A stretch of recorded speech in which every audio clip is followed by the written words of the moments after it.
maybe one of the hottest days of the year so far in the UK, but I'm filming a video for you guys. If I turn red and pass out, it's because I'm allergic to heat.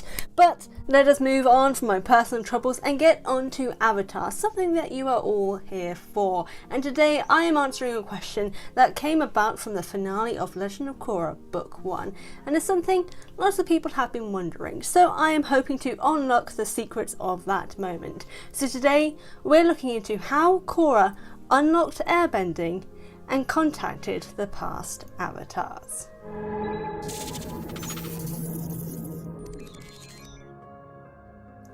Now there is something to keep in mind to do with Korra's unlocking of airbending, and that is in relation to what Guru Pratik talks about when he is having his discussion with Aang in Avatar: The Last Airbender, and that is the meaning and what blocks the chakras for each different element. And with air, it is grief. Grief blocks the chakra and stops the flow of energy within that, but the thing to unlock it is love.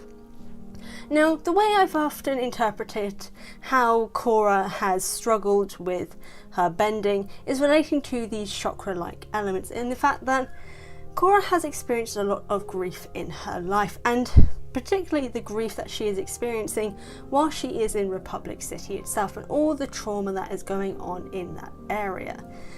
And in general, the chakra-related parts is kind of what I think Amon is doing in terms of being able to stop people from bending.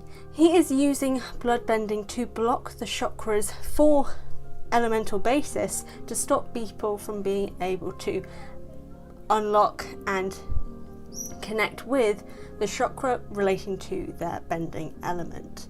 So keep that in mind when we get into our discussion about Korra and airbending, because Korra's airbending in particular, or lack thereof in the case leading up to the finale, is one that has been blocked completely by herself. Similar to Aang with the Avatar state, he has purposefully stopped himself from unlocking the final chakra.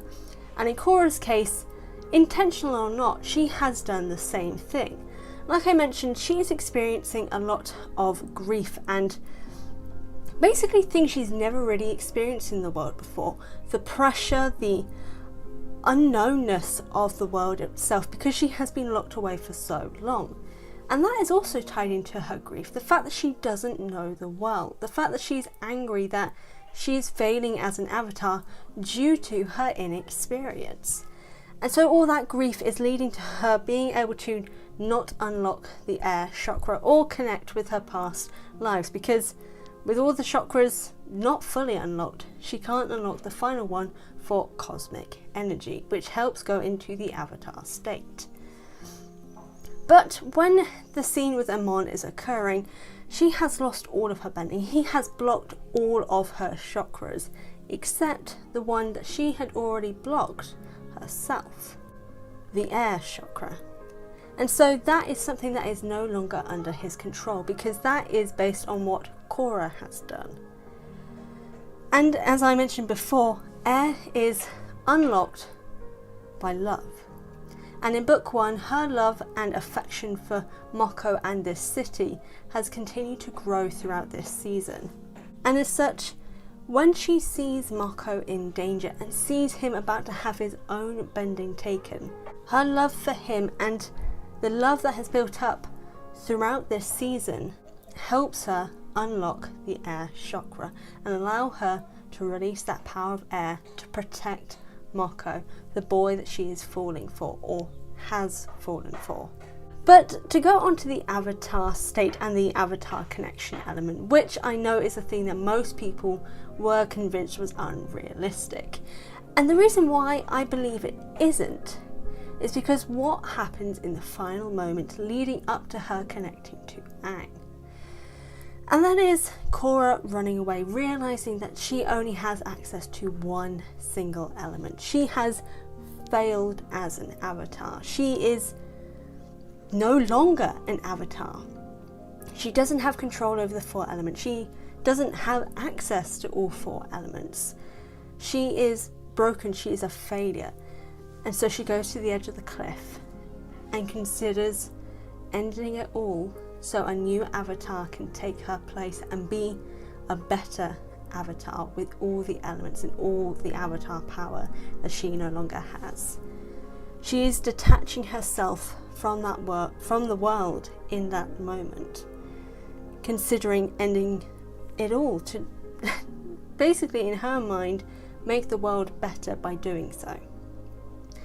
And in detaching herself in that moment, she is completing the final stage of unlocking the chakras. She is unlocking the thought chakra, the chakra that connects to cosmic energy and the avatar state.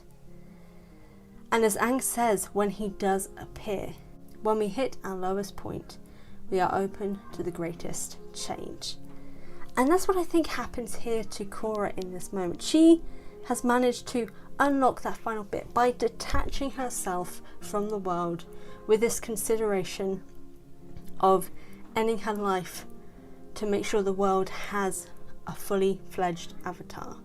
And in doing so, has managed to unlock that final chakra, which allows all the other chakras to have a gateway to being opened. With the thought chakra, that is the main chakra, so to speak. It is the one that creates the avatar in a sense. It helps them unlock that final stage for control over the avatar state. And while the others at that point were not unlocked, they were ready to be, which is when Aang connects with Korra, he is able to help her through it. He himself, in my mind, isn't unlocking those locked chakras. Instead, having that connection to her past lives and the cosmic energy, she is opening herself up to, in a sense, in a weird way, relax herself and reattach herself to the spirits around her and the spiritual nature of what the avatar is meant to be, which helps that flow of energy start up again. All the things that chakras are blocked by in that moment cease. The blocking is gone.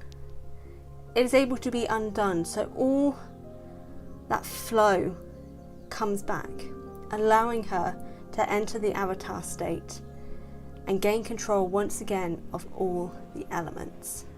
And so her ability to unlock airbending and later the connections to her past lives and the avatar state really is connected to her connections and love for people.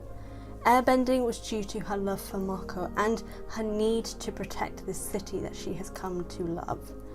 With the past lives and the avatar state, it was her desperation to make sure that the world would be protected by a proper avatar, because in her mind she was no longer a proper avatar because she had failed. And it was that self-sacrificing nature that helped her to unlock that final chakra and connect with her past lives. And so that is what I believe happened for Korra to be able to unlock those abilities in the finale of Book One of Legend of Korra. But what do you guys think? What do you think led to Korra being able to unlock these elements of her avatar nature? Do you think it is what I said, or do you think it is something else? Whatever the case, let me know in the comment section down below.